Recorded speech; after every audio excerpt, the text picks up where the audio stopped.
नमस्कार, मंत्रा मेडिटेशन के इस चैनल पर स्वागत है। आइए सुनते हैं एक कहानी। एक समय की बात है, एक जंगल में एक भिक्षु रहता था। वह बहुत ही शांत और संतुष्ट जीवन जीता था।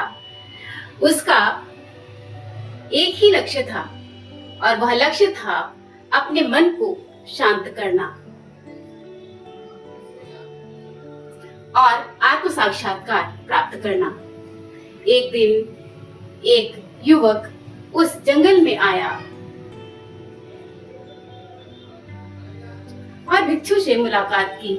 युवक बहुत चिंताग्रस्त था और उसका मन हमेशा विचारों से भरा रहता था। वह भिक्षु से पूछता है, स्वामी जी, मैं अपने जीवन में बहुत चिंताग्रस्त हूँ। मेरे मन में हमेशा विचार आते रहते हैं। मैं शांत नहीं हो पाता। मैं उन विचारों को नियंत्रित नहीं कर पाता। आप मुझे बताइए कि मैं अपने मन को कैसे शांत करूं? भिक्षु ने उसकी तरफ बहुत प्यार से देखा और मुस्कुराते हुए जवाब दिया। उन्होंने कहा, मेरे मित्र, मैं तुम्हें एक कहानी सुनाता हूँ। एक समय की बात है, एक नदी के किनारे एक कुंभकर्ण रहता था। वह हमेशा नदी के पानी को देखता रहता था और उसके मन में यह एक ही विचार आता था, क्या मैं इस नदी को पार कर सकता हूँ?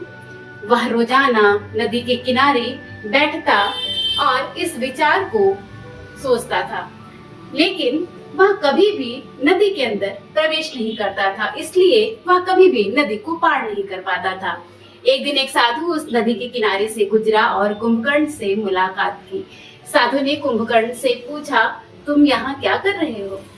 कुंभकर्ण ने जवाब दिया, मैं इस नदी को पार करने की कोशिश कर रहा हूँ।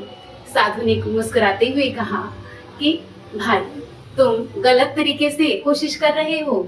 तुम नदी को पार करने के लिए अपने मन को नदी के पानी में नहीं, बल्कि अपने अंदर आप देखना होगा तुम्हें। तभी तुम इस नदी को पार कर पाओगे कि तुम्हारे अंदर कितना साहस है। कुंभकर्ण ने साधु की बात सुनी और अपने मन को अंदर देखा। उसने अपने मन के अंदर एक शांति और स्थिरता पाई। उसने अपने मन को शांत किया और नदी को पार करने की कोशिश की। उसने नदी में पहला कदम रखा और धीरे धीरे आगे बढ़ा। उसने देखा कि वह नदी को पार कर गया है। साधु ने कहा, मेरे मित्र, तुम्हें यह कहानी समझाने के लिए कि तुम अपने मन को शांत करने के लिए क्या कर सकते हो, मैंने तुम्हें यह कहानी सुनाई। तुम अपने मन के अंदर देखो।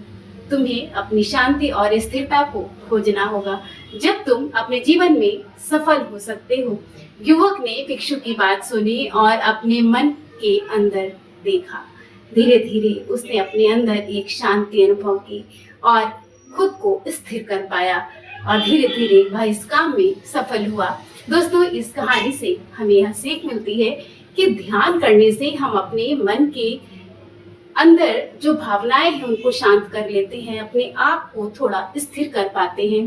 ध्यान करने से हमें आंतरिक शांति मिलती है और अपने जीवन को हम बेहतर बनाने के लिए कुछ कदम उठा पाते हैं। इस प्रकार दोस्तों, ध्यान से हम अपने जीवन में आगे बढ़ सकते हैं और प्रेरणा प्राप्त कर सकते हैं। अगर आपको यह कहानी पसंद आई हो तो चैनल को लाइक जरूर कीजिए, चैनल को सब्सक्राइब कीजिए और इस चैनल पर आने के लिए बहुत शुक्रिया।